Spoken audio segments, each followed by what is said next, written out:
Let me ask you something. Why are we so quick to prove our worth to someone who couldn't see it in the first place?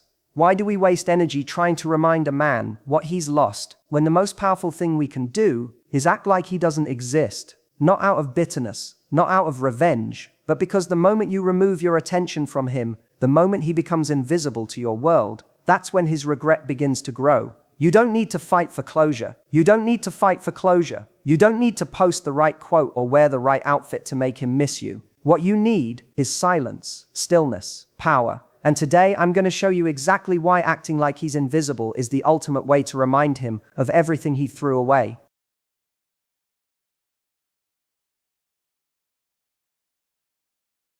When someone pulls away, the first instinct for many people is to chase, to explain, to fight for clarity or closure. But what you don't realize in those moments is that the very act of reaching out, of showing him you're affected, is feeding his ego and reaffirming his belief that you're still available, still hooked. Silence, on the other hand, is unsettling. It's a mirror he can't look into because it reflects something he doesn't want to face: your indifference.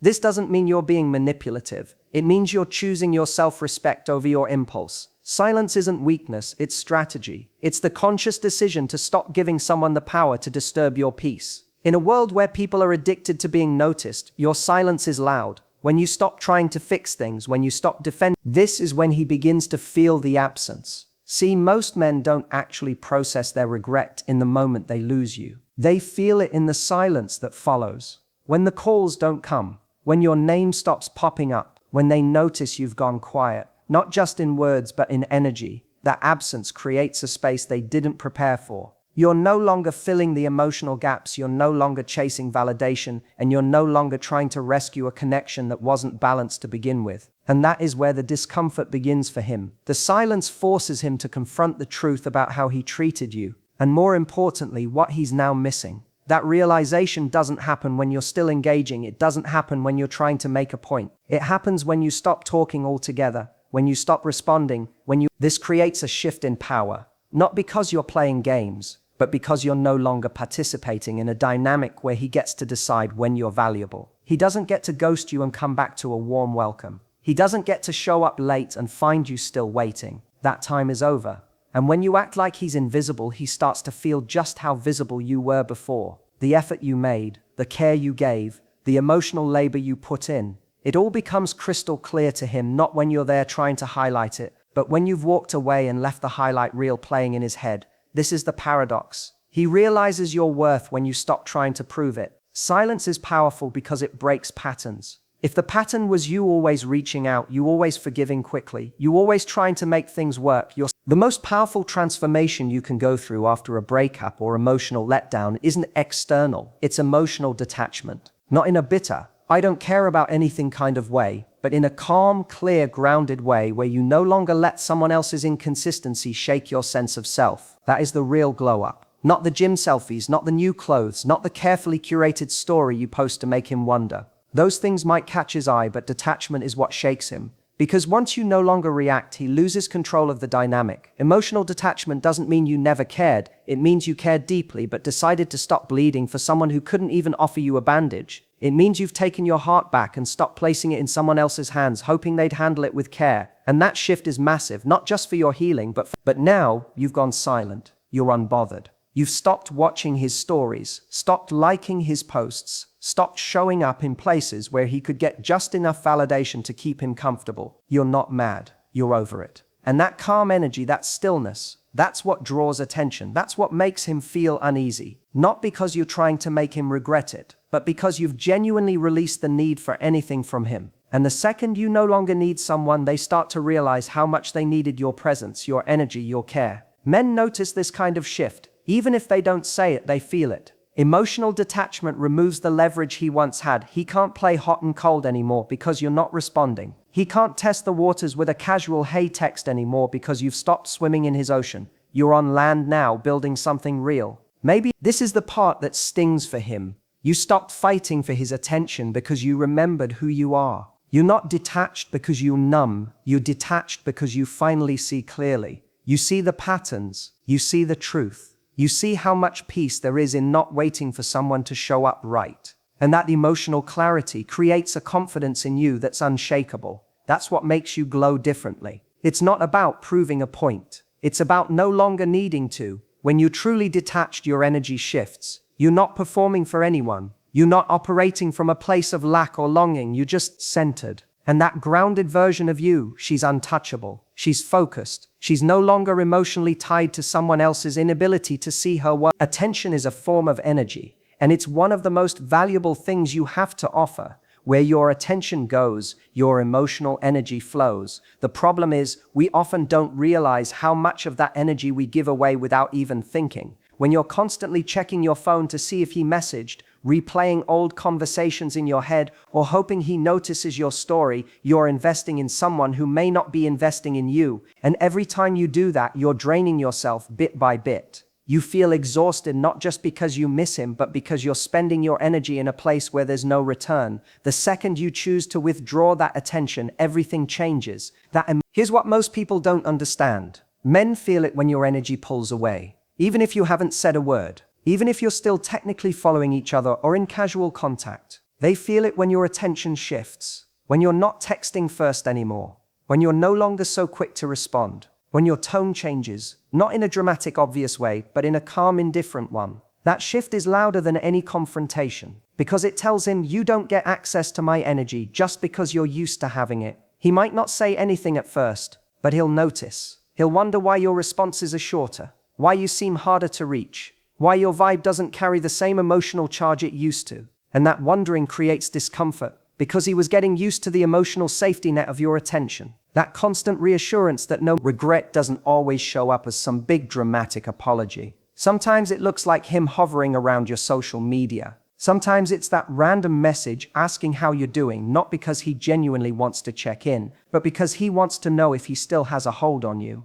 But by that point, if you've truly withdrawn your energy, it doesn't matter, because you're no longer interested in being breadcrumbs fed with scraps of attention. You've seen what it's like. That's the real win. Not making him regret losing you, although that may come as a side effect, but getting to the point where you don't even think about whether he regrets it or not. Because your attention, your energy, your time, they're not up for grabs anymore. They're reserved for people who can meet you with clarity, consistency, and respect. And once you've felt the peace that comes with that, you'll never want to go back. There's a reason people are drawn to what they can't fully figure out. Mystery creates tension, and tension creates attraction. When you make yourself too available, constantly responding, checking in, showing up, over-explaining, you remove all the space for curiosity to build. He knows exactly where you stand, and he assumes you'll always be there. There's no urgency, no wonder, no reason for him to question what you're thinking or how you're feeling. But the moment you go quiet, the moment you stop explaining and reacting, something shifts. You become a mystery again, and that mystery becomes the thing he starts obsessing over. It's not about pretending to be someone you are not. It's about protecting your energy by not giving all of yourself to someone who hasn't earned it. When you pull back, you don't need to announce it. You don't have to send a long message telling him why you're disappointed. That questioning is powerful. It creates space for him to confront the consequences of his behavior without you having to point them out. When you were fully available, emotionally, physically, mentally, he could coast. He could take his time acting consistently and still assume he had a place in your life. But mystery changes that. He no longer knows if he's in or out, and that uncertainty makes him pay attention in a way he didn't before. You've broken the rhythm. And in breaking the rhythm, you're forcing him to tune in more closely because your silence and distance are now speaking louder than your words ever did. A woman who stops reacting, who no longer explains herself or chases understanding, becomes deeply intriguing, especially to someone who used to rely on her emotional openness to feel important. When you act like he might try to poke at you. Maybe a vague message, a like on a story, a "Hey stranger" text. These aren't signs of interest, they're tests. He's checking to see if the door is still open. But when you stay grounded and unfazed, when you don't fall for the bait, the message is clear. You're no longer accessible just because he decided to show up. That kind of discipline in your energy forces him to evaluate what he really wants, not just what he's used to getting. The best part is, while he's trying to decode your silence, you're using that time to grow, to heal, to focus on yourself instead of overanalyzing him. Your absence isn't about punishing him, it's about protecting your peace. And the irony is, the less you try to... We're taught that closure is a conversation. That it's something you get when you sit down, talk things through, and walk away with all your questions answered. But in reality, closure doesn't always come with an apology or a perfect explanation. Sometimes the person who hurt you won't give you what you deserve, either because they can't or because they simply don't care to. And that's where your silence becomes everything.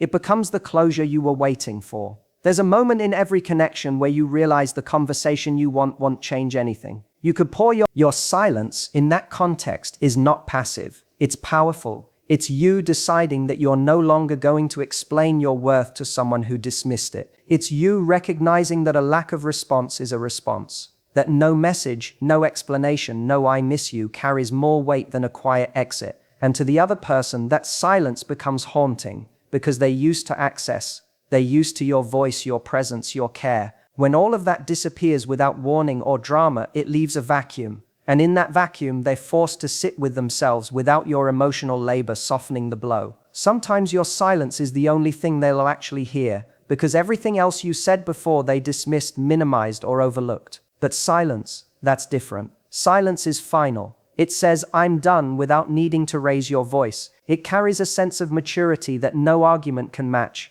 And what makes it so impactful is that it gives them nothing. They start to wonder what you're thinking, why you haven't reached out, if you've moved on. They expect a reaction, and when they don't get it, it unsettles them. That's when the regret begins to creep in, not because you shouted your worth, but because you quietly walked away and left them with the sound of their own choices echoing back at them. That echo is where their lessons live. And it only gets louder the longer you stay silent. You're not staying quiet to punish anyone. You're doing it to protect yourself. Because continuing to chase closure is like reopening a wound every time it starts to heal. You don't need to explain to someone what they lost. That's their burden to carry, not yours. You gave them enough chances to show up, enough time to understand you, enough opportunities to value. There comes a point where the best thing you can do isn't to tell your story louder or try to prove how much you were hurt. It's to start living so well, so fully, that your life speaks for itself. Because the most unforgettable form of closure, the most undeniable form of "I've moved on," isn't what you say, it's what you become. When someone who once had a front row seat to your love, your loyalty, your softness sees you thriving without them, it stings in a way no words ever could. You don't need to show off. You don't need to carefully curate your feed to make it seem like you're doing amazing. You just need to actually be amazing on your own terms. That means healing, not just to prove a point, but because you want peace more than you want attention. That means chasing your goals, surrounding yourself with people who see you clearly, and investing your energy in places that give something. That's the part they didn't expect. They thought you'd be stuck, that you'd wait, that your world would pause until they came back. But instead, you got up slowly but surely and started moving forward. And every step you took made it harder for them to reach you. Not physically, but emotionally. Because while they were doing the bare minimum, you were growing. While they stayed stagnant, you evolved. And while they thought your love would always be a safety net, you learned to fly without them. This kind of transformation doesn't happen overnight. It happens in the quiet moments when you choose to go to bed without checking your phone one last time. They start to feel it. Not just the loss of your presence, but the weight of what they could have had if they'd just been better. It's not just about missing you, it's about knowing they were once part of your story. And now they're not even a footnote in your new chapter. That kind of exclusion from your life leaves a mark. Not because you tried to hurt them, but because you simply healed in a direction they can follow. Your life becomes the reminder. Your peace becomes the proof. You're not asking for them to regret it. You're just no longer making space for them to delay your growth. And in the end, there's nothing louder than the silence of someone who once knew you intimately, now realizing they no longer have access to the person you've become. That's the kind of regret they carry quietly. Because deep down they know you didn't move on to get even. You moved on because they gave you no reason to stay. So here's the truth. You don't need revenge, and you don't need to convince anyone of your worth. The moment you stop chasing, stop explaining, and stop showing up for someone who couldn't show up for you, that's when everything starts to shift. When you act like he's invisible, you're not being cruel, you're being clear. You're saying my peace is no longer negotiable, and in that silence, in that detachment, in that quiet decision to live fully without him, that's where the regret begins, because the most powerful statement you'll ever make isn't a text, a post, or a dramatic goodbye. It's your absence. It's your growth. It's your unbothered glow. That's what he'll remember. That's what he'll regret. And that's what makes you unforgettable.